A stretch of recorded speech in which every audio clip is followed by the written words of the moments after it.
Well, I mean, yeah, that's a series win. Is it the best series win I've ever seen? No, I wouldn't go that far. No.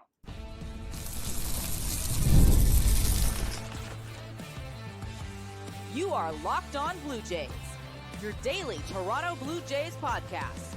Part of the Locked On Podcast Network, your team every day. Welcome back to Locked On Blue Jays. Thank you for making Locked On Blue Jays your first listen every day. We are free and available wherever you get your podcasts and on YouTube. Part of the Locked On Podcast Network, your team every day. As always, I'm Braden Iwasko. He's Carter First. You can find us on Twitter, Braden5 Iwasko. Carter First, too, as well. Our main Twitter account, at Locked On Jays. You can find us on TikTok, Instagram, both at Locked On Blue Jays. And if you're new here to YouTube, make sure you guys do drop a subscription. It's free. You might as well. You get your podcasts, your shorts, your live streams, your videos, the whole ordeal. That's a series win if I've ever seen one. That's as much as I could say. We got a lot to get into today. We're going to talk about the series win. We're going to talk about the game that was. And then we are going to get into, we got sent something actually just a couple days ago. Gave it a watch. We got a little bit of an early view on something from Vice Sports. They sent us on this new series they're doing. It's called The Grudge. And I'll tell you guys more about that when we get into the second segment here. Very interesting watch. I highly recommend it. It was super interesting. Nice little retrospective. We're going to talk about that when we get into the second segment, but we do have a lot to cover, so we're going to talk mostly about the game and everything. And then, of course, series preview. Maybe it's time to take advantage, right? Maybe it's time for this team to step up here. Will it happen? We'll talk about that in the third segment. Carter, do you want to start with the savior who is Bo Bichette, or do you want to give a rundown on the game on a bit of a nothing burger of a game until the ninth inning? What were just thoughts and feelings throughout this one? Oh no, here we go again. That's what the thoughts and feelings were throughout the first 8 innings, pretty much. Because you do have some chances with runners in scoring position again, failing to get timely hitting. I know you played very good pitchers in this series. Jacob DeGrom, Nathan Eovaldi, sort of, because he was only in for 2 innings. And obviously, we had Tyler Mahle here in this last game. So you weren't facing scrubs necessarily, but this offense was very hard to watch. Wanted to pull my hair out, tear my eyes out, whatever it may be. Sometimes I felt like I could count the blades in my grass in my backyard. It might be a little bit more fun than watching this offense at times. But yeah, I guess we'll get into the man of the hour. Thank God for Bo Bichette in this game, because this would have been the most prototypical 1-0 extra innings loss that we would have seen from the Toronto Blue Jays. And we would have been having a very different demeanor on this podcast, because somehow the Blue Jays won a series scoring 4 runs in 3 games. That's just baseball at the end of the day, but it's just a very interesting series to look at right now. In like a month and a half from now, we'll look at this and be like, oh, we won against Texas Rangers 2 out of 3. That's good. You take advantage of a team again that's offense.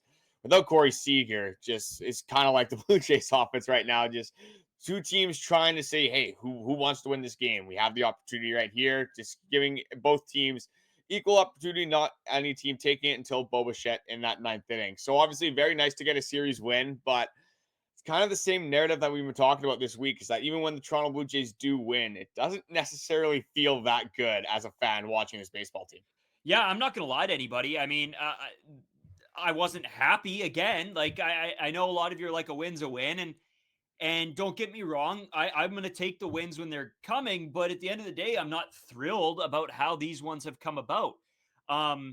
But at the end of the day, you look at, hey, which team's offense is better? And I don't think it's crazy to say that the Blue Jays had a better offensive team throughout this series than the Rangers did.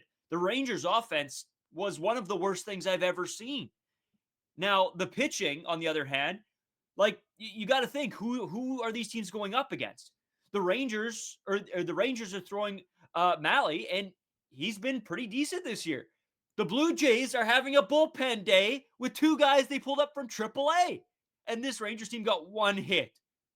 If the Blue Jays didn't end up winning that game, wow, what a spit in the face that would be to the pitching staff that was the Toronto Blue Jays. Because, I think for a lot of this season, we've been saying how this team doesn't have a 5th starter, and that's the right thing to say. They don't. And when your bullpen guys go out here and give you chances to win baseball games, that's all you can ask for them. And this bullpen, this pitching staff did way more than that this series. They were great. And for the Blue Jays to actually get the series win, I think that is massive. I think that shows, I don't know. I don't really know what it shows. A good level of fight, I guess. I don't know. Perseverance, I guess you could say, Yeah, from the pitching staff. sure. Perseverance may be the right word. And it's frustrating. But in the same respect, I got to give Bichette props. You come off the bench in a game you weren't playing in, and you become the man of the hour. That is huge. And we talk about timely clutch hitting. Well, here you go. Bichette, timely clutch hitting, got the job done. Jeff Hoffman comes out, is an absolute dog. 3 up, 3 down, no problem. Jeff Hoffman, that's what you want to see. It's the little bit of the worry for me, I guess, is how often can you really expect to win a series scoring 4 runs? Not too many, I wouldn't think. So, yeah, I don't know, Carter. I'm sort of all over the map. I'm thrilled that it was a win. I'm upset with how this win happened offensively, from an offensive standpoint. At the end of the day, I guess you got to just tip your hat and say, great, it was a series win. Move on. Things have to get better. Am I off base at all? And the things have to get better in the way you're winning baseball games for sure. I would say like the pitching, you can't rely on that, especially from there's looking at some of the guys who pitched today. I mean, you had Paxton Schultz, you had Braden Fisher, you had Erik Lauer. Like, if we're looking at this lineup, like even just going to the batting order, if we're looking at this batting order with this pitching staff kind of we rolled out today, if we're looking back at that in 2024, you're like Erik Lauer's, out here, Paxton Schultz starting a game, Brandon Little is coming out in the 8th inning. And then just even looking at the lineup, you had Ali Sanchez, Michael Stefanik in this lineup. Ernie Clement was hitting 6, I believe. So this just looked like the prototypical, we got one game from the Texas Rangers. This offense has been horrible. No matter who we're putting out there, let's just throw a bunch of random guys and kind of see how they do mesh together. But back to the Bichette thing. The reason that he was not playing in this game is because Bichette was suffering from some lower back tightness. He was battling through it a bit. That might be a little bit of the reason why in the last week or so we haven't really seen Bichette hit that well. Kind of the same idea with Anthony Santander. So credit to Bichette for coming off the bench in the 9th inning and obviously hitting a massive hit, having the biggest hit of the game, massive home run. When is the last time that we've seen anyone on the Toronto Blue Jays come off the bench, not even hit a home run off the bench, just do something productive in a pinch hitting spot? I can't remember the last time that a Blue Jay hit a home run in any scenario. I don't think that has happened this year whatsoever. If you guys know the last time that has happened, feel free to leave it in the comment section. But that's just so atypical for this Toronto Blue Jays team. And another thing that I wanted to go into, since we're kind of on this injury front with Bichette, is Anthony Santander. A blurb came out about him, which, again, we'll have to go into a little bit more depth. I'll let you respond to the Bichette stuff, obviously, but I do want to hear your opinion on Anthony Santander. This is from Keegan Matheson. Anthony Santander has said that his shoulder/hip issues are helping him limit big swings, which should help him make more contact. But obviously, that is not his game. His game is a 240 average of 30-plus home runs. I don't think we're seeing him close to his natural self right now. So pretty much he is sacrificing some of his power to make more contact with the baseball. But the problem here is, well, there's 2 problems. One, that's not his game whatsoever. And the second thing is he's not doing very good at this contact thing that he's trying to go on right now. So with Anthony Santander, with Bichette, I think these guys, again, that you haven't necessarily gotten production from whatsoever. Again, Bichette in a little bit of a different league right now than Anthony Santander with just quality of that bat at the plate. But with your superstars, with their lack of production right now, clearly there is some sort of correlation right here. So if Anthony Santander is doing this huge thing where he is changing his play style, even though Anthony Santander, the reason that he got paid this offseason is because he hit 44 home runs, just put this guy on the IL and just make everyone's life a whole lot easier. Give him some rest, give him some time away from this Toronto Blue Jays team, and let him reset and come back and hopefully be better than what we have seen through the start of the season, because we cannot go through the season offensively with Anthony Santander playing this brand of baseball. Yeah, and you sort of transitioned from Bichette into Anthony Santander. So I'm gonna talk about like 2 pieces there to that, and why it's a completely different situation. And you said that, and not taking anything away from what you said, just sort of adding to it. Bichette, the way he's playing right now, is you cannot afford to have Bichette out of the lineup, because there's not anybody that's going to come in and replace Bichette for what he's doing right now. Anthony Santander, 100% agree with you. Put him on the IL, because what he's doing at the plate, what he's doing just in general, isn't helping this team win right now. If anything, it's hindering them. I think there are guys that are on this bench that can go and play in the field that, yes, they're not going to hit for the power. They're not going to hit the same as Anthony Santander would be at his peak. But maybe they'll get on base a few times. Anthony Santander can't do that. The guy I saw an at-bat the other day, fastball, 4 fastballs, Anthony Santander watches the fastball down the middle, and there was another one today that I'm like, fastball down the middle, and you're sitting there watching it. Swing the bat, guy. Like, I don't know. This guy's got something wrong with him. Fair enough, but he's got to figure it out. He has to figure it out, and if it takes an IL stint for this guy to get back to his game, get healthy, then it is what it is. We still got a lot more years with him. He's got to be playing at his best. So if you have to sacrifice a few games of Anthony Santander going 0 for 4, yeah, I'm okay with that. Take him out of the lineup, let him heal up. It's fine to me. Yeah, he's not doing anyone any favors right now, obviously, with the pass that he's having. Exactly. You're not helping us here. I think you'd be more help to us being on the IL, getting healthy, and coming back, hopefully, to a more regular yourself. Now, Bichette. I think Bichette, if something is bugging him, okay, maybe you don't want him to play, but it's tough not having him in the lineup because he has been productive. He has been a major component to this team. And Carter, to be honest with you, we're not even seeing Bichette at his best right now.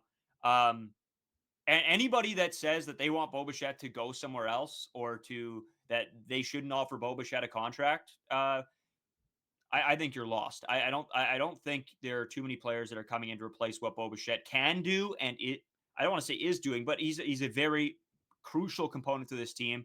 I think still, and we're gonna have a bigger conversation about this sort of as the season goes along. I think you got to lock up Bichette, and right now might be the time because I don't think you're going to have to pay him $200 million. I think you right now, if you can try to get some contracts in front of Bichette, I think you might be able to get him on a little bit of a steal. You might be able to get a little bit of a discounted rate, but it's kind of the same idea with Bichette is that if he's going to bet on himself, if he thinks he is this $200+ million caliber player, he's probably not going to sign a contract midseason. I think this is one of those guys that, again, we kind of it has been a different situation with Vladimir Guerrero Jr. and Bichette. So with Bo, I wouldn't be surprised if this guy does test free agency. But back to like just the Bichette entirely as a picture with the Toronto Blue Jays right now.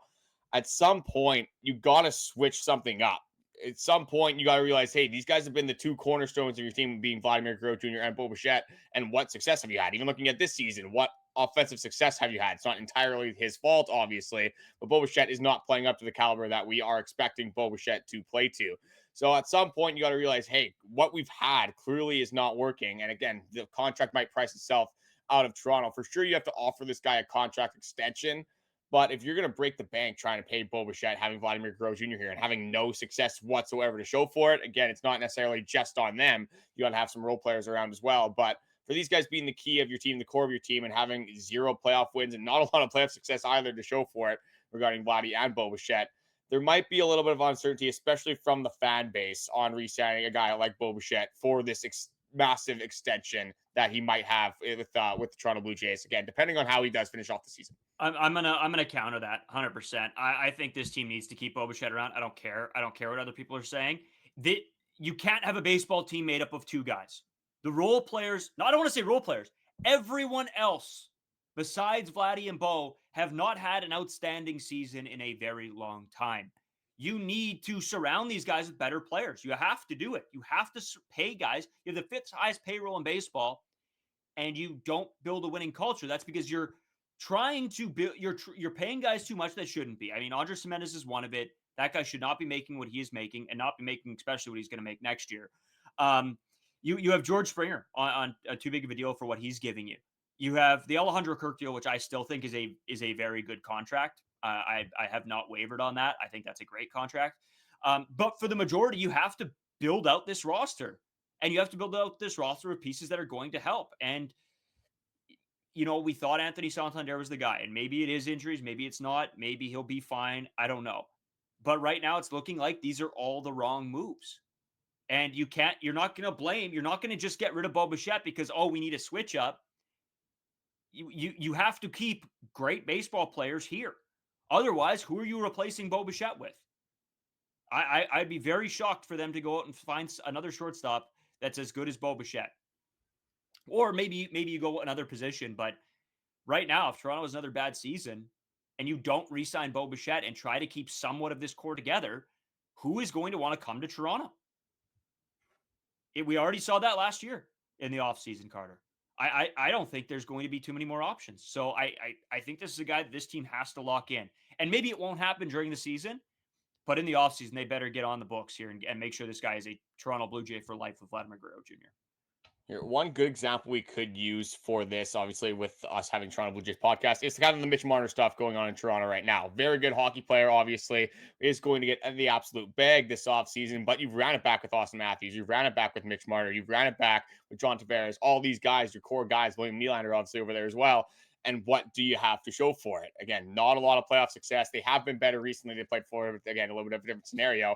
Is Bo Bichette Mitch Marner right now? It's Bo Bichette right now, the way he's playing, a top 10 shortstop in baseball. Again, I don't want to crap all over Bo Bichette right now. He does have the potential. Again, we have seen him lead the league in hits. But you do have Anthony Santander. You do have guys that you can kind of build around here. And if you move on from Bo Bichette, I think you're kind of doing this retool where you're waiting for sort of for Arjun Amala to break up into the major leagues, and that probably is your long-term replacement. So you don't replace Bo Bichette at shortstop this offseason. If you do decide to go away from Bo Bichette, you're not immediately fixing that position. You're doing a little bit of a retool. You're waiting, again, for some of your prospects to get a little bit older age, and then just, get some guys in the open market, try to get a good contract, maybe lower the payroll a little bit because you're a top 5 payroll in baseball, and the offense isn't very good. Again, that's not entirely on Bo Bichette, but at some point you need change, and change has to be welcomed in some sort of culture, especially if you haven't seen success whatsoever. So I think, again, depending on how much Bo Bichette is going to want, depending on, again, if he completely picks it up, if he has a Bo Temper type month, then maybe we're not complaining about, paying Bo Bichette a Willie Adames type contract, a $200+ million contract. But I'm saying I wouldn't be surprised, again, especially if things don't go well this season, if Bo Bichette is not going to be in Blue Jay Blue coming up in 2026. I hear that rebuttal a lot when it comes to Bo Bichette and this Toronto Blue Jays team is they're just like the Toronto Maple Leafs. But no, they're not. No, they're not. There is a wild difference between these two teams in just the structure of the game.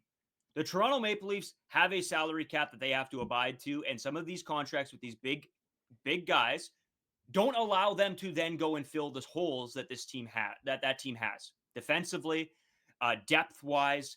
You look at this Toronto Blue Jays team, signing Bo Bichette does not say that you cannot go and then make alternate moves and to retool in other spots. There is no cap that this team then has to be like, oh, well, if we sign Bo Bichette, well, we can't go and pick up this $2 million, this $4 million guy. No, they can't. They can't. And probably with a lot of guys coming off the books next year, hopefully, you've sort of soiled yourself with the Andrus Gimenez stuff of it all. But there's going to be contracts off the books. George Springer will come off eventually as well. And some of these numbers will come back down. And then you have that money to then go and use for the surrounding pieces again. But I think if you lose Bo Bichette, yeah, you're right. You're in a retooling phase. And so are you okay with then going and wasting another season of or the first season of your $500 million man? I don't think this organization's ready for that. I don't know how the Toronto Blue Jays fans would feel about that. It's nobody really wants to embrace a retool. Like a lot of teams would rather just, if you're going to go into a full-on rebuild, you go into that full-on rebuild. I don't think this team is necessarily going to be worried about wasting, quote unquote, Vladimir Guerrero Jr.'s first season as the $500 million man. You have this guy for 14 more seasons. Like Vladimir Guerrero Jr. is not going anywhere, no matter how good or bad this baseball team is. So just with this Bo Bichette stuff, right now he hasn't been that game changer. He hasn't been that guy that you need Bo Bichette to be, especially in a contract year. If you're going to go out and pay this guy more than a guy like Willie Adames and not going to get the production for it, especially when he's playing, again, kind of mediocre defense from that shortstop position. You are kind of stuck now with Andrus Gimenez. Has been some talks about moving him over to shortstop. So really, again, it's hard to speculate right now with the way Bo Bichette is playing, because we and you both know, obviously, that the ceiling is a lot higher than the way Bo Bichette is playing right now. There could be multiple things that go into that. It could be protection throughout the lineup. Could be hitting in the number one spot. Could be that lower back tightness. There could be a bunch of things going on with Bo Bichette. I'm just saying, again, if it plays out right now, if Bo Bichette continues to play the way he is, Anthony Santander, again, it has to get better. I don't know when it's going to get better, but if Anthony Santander hits 500 OPS this entire season, this team's clearly just not making the playoffs. The playoffs are already up in the air right now, as is. But I'm just saying, well, I'm kind of the whole encompassing point in this. It's not really a dig at Bichette. It's just at some point when you see something not working over and over and over again, and again, you did allude to that point where there is money coming off the books, but you're losing Chris Bassitt, you're going to lose Kevin Gausman, you're going to lose George Springer. Again, George Springer not really giving you the production right now, but there's going to be more holes to fill rather than just, dumping a bunch of money into supplementing this batting order. You're going to have to fill some pitching spots as well. So at some point, with not having any playoff success, with again Bichette typically not coming up again, this season has been good, but not having that big hit, not really doing the things that you want from players that you're going to be paying 150, 200, 250 million plus dollars. You want these guys to be game changers, and they haven't quite been game changers quite yet this season. Yeah, that's fair. I just think it's very hard to argue. I would just have a very hard time justifying not bringing him back. I don't know how I feel about waiting on Arjun Amal. Is look great, he has, but it's still a lottery ticket. We don't know how this guy's going to do at the big league level. We don't know if he's going to be good. You have Bichette right now at a young age who might be great for the next 10 years. I don't know. There's a lot to talk about. Let us know what you guys think in the comments. We're going to have to do a full Bichette episode. I mean, that's pretty much what this turned into anyway. But we'll do a whole episode on this when it gets closer to the time where decisions have to be made. And we're probably going to be talking about this throughout the whole year as well, Carter. Bichette right now still is 10th in the league in hits. So it's not like the guy hitting wise, or at least hits wise, is crazy, difference. It's the OPS and the slugging that you want higher for Bichette, obviously. And that might come with just being in the one hole, trying to do a job right now. That might be part of it as well. Again, we'll talk way more about this, but we do got to take a break. We're going to come back as I do want to talk about Vice Sports' new series, The Grudge. And you guys got to check this out. I'm going to come back and talk to you a little bit. We got sent a little bit of an early look, and we wanted to share it with you guys because it is a very good piece. We'll come back. We'll talk all about that right away and a whole bunch more on this series. And, of course, we have the series preview coming up for the next one. We'll be right back with more. Today's episode is sponsored by Wonderful Pistachios. Looking for a snack that's both delicious and nutritious? Crack into a good source of protein with Wonderful Pistachios. Wonderful Pistachios is one of the highest protein nuts. Each one out serving has 6 grams of protein, giving you over 10% of your daily value. Plus, they're packed with fiber and better for you unsaturated fats to help you keep feeling fuller longer. Personally, I love the no shells variety. It's been pretty funny recently. One of our roommates, Justin Powers, has been getting sent all over the place for work, and he has had a lot of encounters with Wonderful Pistachios at convenience stores. So every time he does see one, he sends it to us. He says, "Hey, you guys are experts, obviously, with the pistachios. You guys eat these all the time. Which ones are your favorites?" I ended up going with the lightly salted one. That's the one that he picked. Braden had a different choice for him. Went away from what Braden said, which is typical. I was right. Who would have thought? But it was just funny to see how much he's enjoying Wonderful Pistachios as we got him on them. And we're trying to get you guys on the pistachios as well, because they're the perfect go-to convenient snack, whether you're at work with the kids, at the movie theater, on the golf course, as we always are, or even just watching a Jays game. So convenient and so good. Whether you're running between meetings, again, or just at work, if you're without the friends, perfect opportunity to just grab Wonderful Pistachios and feel satiated and tide over until your next big meal. Get snacking and get cracking with the snack that packs a protein punch. Visit wonderfulpistachios.com to learn more. That's wonderfulpistachios.com to learn more. So, Carter, obviously we went long in the first segment because, anytime me and you have a little bit of a disagreement, right, we go for an extra 10 minutes than we probably should.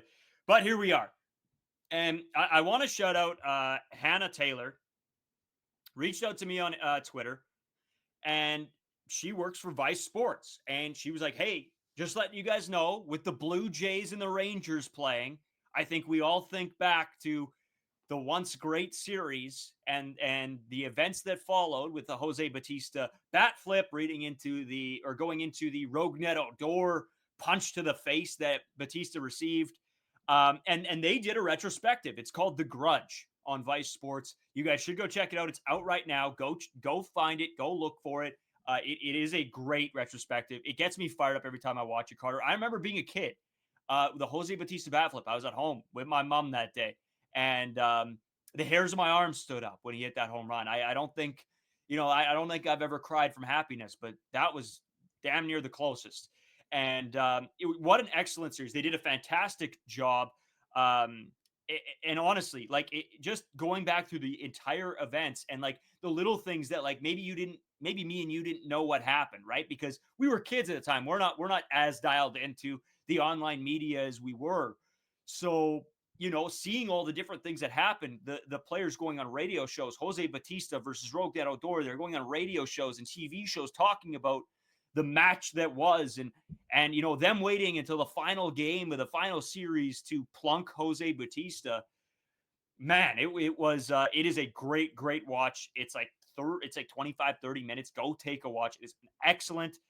Carter, man, what do you think of it? Like I was sort of blown away just reliving the events, the memories of that great time in my life.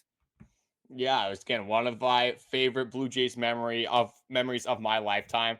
Just it is funny again, getting that retrospect, looking back at such a big moment because again, it happened so fast. There's so like you're so focused on like the Bautista bat flip, that home run that you don't really get the little specifics and the little details that you might get from this video on the Grudge. Just again, very nice to have that detail orientated pastime, kind of looking at it from a different perspective and just seeing kind of what led up to again, the bat flip later on the next season, the big fight scene that you obviously do see as well. And just looking back at how that seventh inning started with Shin Soo Choo in the box with the throw out the bat, Russell Martin and honestly the entire baseball stadium has no idea what happened. Of course, it's Odor scoring from third base as well. So again, a little bit of the backstory there. It's just again a smaller detail that maybe in the moment you don't necessarily remember. Hey, Odor is that one that scored that run to make it 3-2 in that seventh inning. Again, we obviously know how that does pan out. For the rest of it, works out pretty well for the Toronto Blue Jays. But clearly there was some animosity in that series, which we all did see, obviously, in the following season. The punch that Bautista absolutely ate from Ronald Odor. So, again, just a lot of cool things and like some behind-the-scenes stuff that you wouldn't necessarily catch in real life speed with all that going on. And just, the big moment that did occur, obviously, in 2015. Yeah, and I don't know what it is. If it's the Vice Sports like editors or whatever, man, they like it gets my blood boiling watching it. They got the music in. They actually had Rachel Bonetta. She's a sports personality, and she was on talking about it, and it sort of made me think of like reliving the moment. Like she brought the energy, so that was really great as well. They have a bunch of personalities that come on that actually like give their perspective on it as well, from the Jays, from the Rangers, everything. So just a great watch. Go check it out. Again, that's Vice Sports. It's out now. I think you could find it. You should be able to find it, I believe, on YouTube. I think they post everything there. So go check it out on Vice Sports or just Vice on YouTube. Again, I remember watching Vice as a kid. So go check it out. It was a great little message to receive on Twitter for me anyway. Sort of brought me back. I mentioned it to a guy at work that, hey, we're going to be, talking about this on the show because I was sort of watching it at work a little bit while I was prepping. And he goes, "Is that Vice Sports?" I'm like, "Yeah, it's Vice Sports." And he goes, "No way." So, go check it out. Again, probably all of you guys have your Vice memories as well. So go check out Vice Sports, The Grudge. It is a awesome series. Jose Bautista versus Rogue Dead Odor. We'll take a break. We're going to come back. We're going to talk series preview right away because this might be one that the Blue Jays should take advantage of, right? You're one game under 500. You're right there. Can they get it done? We'll see. We'll talk about it right away.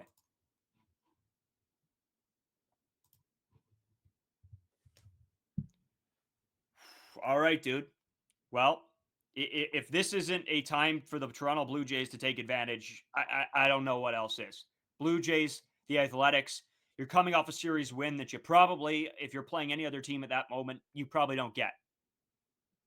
Do you have high hopes? I guess that's the ask I should be asking you. Yeah, again, it's the Oakland Athletics. They're 1-9 in their last 10. You're getting them at a pretty good time. But I just want to quickly go back to that Texas Rangers series. We didn't really go over a lot of the pitching stuff. Yeah. And I just kind of want to go over Erik Lauer quickly because I don't know how this guy is good, if I'm being completely honest. Because you look at the eye test, you look at kind of some of the stuff that he does have. And it's not that good of stuff. Like he is playing off his pitches pretty well. Like the sequencing is there, but just looking over the stats again, after a very good performance again today, 2.75 ERA over 19.2 innings pitched. The 20 strikeouts is what I'm very surprised about, especially with that stuff. Doesn't necessarily have the swing and miss. Whip of 1.02. Again, you look at the baseball savant.